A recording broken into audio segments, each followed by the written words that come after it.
This is the Valley Today. Here's the latest on breaking news we're tracking. A 20-year-old man is dead after falling off a pontoon into Detroit Lake. Becker County Sheriff Todd Glander says the victim was with other people yesterday evening around 6 when he went overboard. It happened on the northeast part of the lake near the Holiday Inn. Sheriff Glander says an officer was close by on a boat, so the search started right away. The man's body was recovered by a dive team shortly before 10 last night after several hours of searching. His name is not being released until all family is notified. And with these more summer-like temperatures heading our way, a lot of people want to take a dip in the pool or the lake in the valley. Today's JC Dodd joins us live with the unexpected warning signs of drowning that you need to watch out for. Good morning, JC. Good morning, Jordan. Yes, I'm here at Island Park Pool, where I know people are excited to have those summer-like temperatures, to be hitting the pool, hitting the lake, getting out in the water and enjoying it. But with that comes a very important reminder for parents, guardians, and family members who are ready to get out and hit the water. There are some safety things that you need to know and some silent warning signs that you would not expect to be associated with the signs of drowning. So I'm going to show you on your screen right now. The human instinct response to drowning typically lasts anywhere from 30 to 60 seconds. So it is quick. Timing is very crucial when spotting these signs. Typically you would think someone would be splashing around, crying out for help, flailing their arms. That is not the case. That is not the typical case when it comes to drowning. You will want to look for someone bobbing up and down in the water, their head coming up and then going back down, their mouth vertical to the water surface, head tilted back. And again, do not expect them to be crying out for help. You would want to really look at their face and see, do they seem distressed?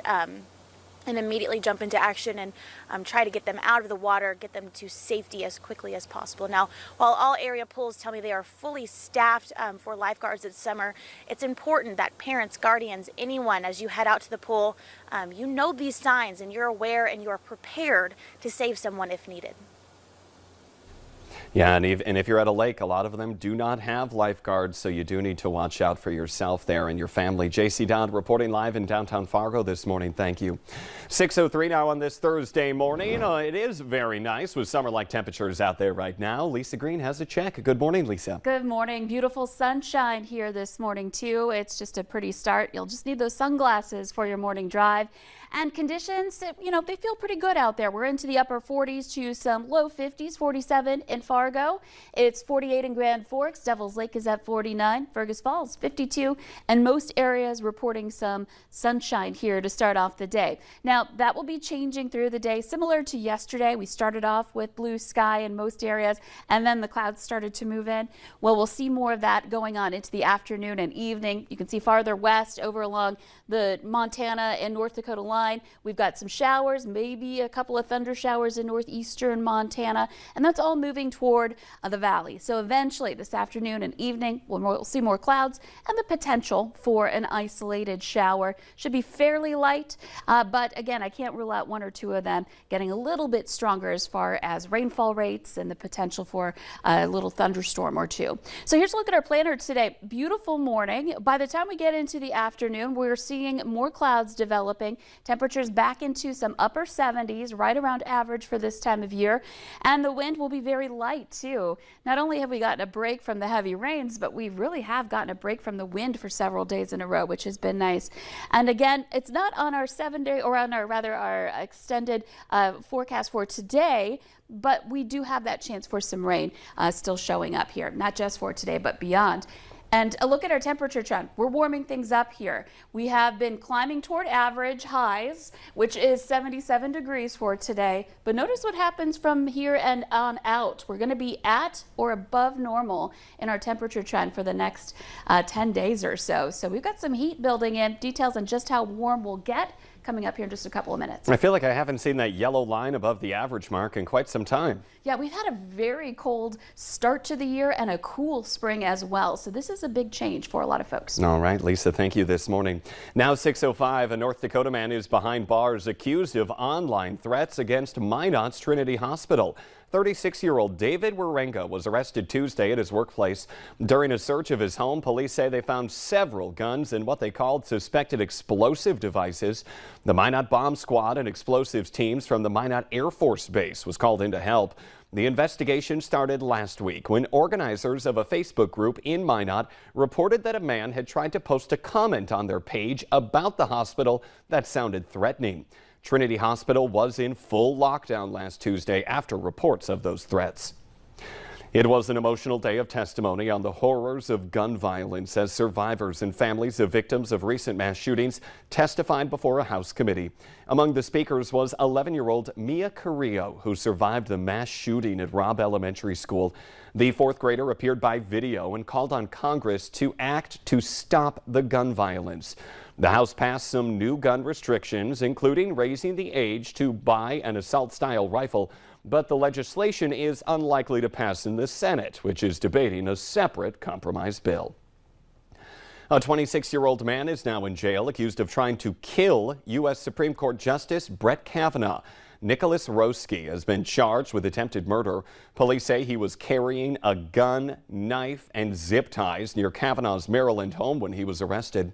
Investigators say Roski was upset over the possible overturning of Roe v. Wade and the Uvalde school shooting. A Minnesota man accused of killing his wife is now facing new charges of trying to escape from the Pennington County Jail. Court documents say Eric Reinbold is charged with attempted escape from custody and assaulting 3 correctional officers at the jail on Saturday. Reinbold is in custody for the 2021 murder of his wife, Lizette. An autopsy revealed that she suffered multiple sharp force injuries to her neck, torso, and upper extremities. Reinbold was then on the run for 3 weeks before police caught up with him. He was found at a farmyard not far from his parents' property. A former Fargo police officer is appealing his firing to Fargo City Commissioners later today. Justin Nachitillo claims insufficient investigation into his account of events that played a role in his firing. Nachitillo was fired last December after an internal review found that he mishandled 2 cases. Police Chief David Zabolski says that Nachitillo was on his way to a missing persons call, but took 27 minutes to respond and even stopped along the way. In another case, he did not meet with the victim of a stolen vehicle or finish the paperwork. Fargo Civil Service Commission upheld his termination this past February. Video is circulating on social media that shows what appears to be cockroaches on the walls of Mezzaluna Restaurant in downtown Fargo. Co-owner Taylor Snelling says their most recent health inspection was in early May and it came back clean. However, Zachary Stolp says he got this video from a friend who shot it but wants to remain anonymous. I said I'd just kind of post it for him because I think that this is just really upsetting. And, you know, Mezzaluna has such loyal customers and it's just a complete betrayal of trust. Now, the manager says the video was taken in a dry storage room. Health inspectors from Fargo Cass Public Health, along with pest control, did stop by Mezzaluna yesterday to assess what was found in that video. The report that they then issued shows no concerns for health or safety.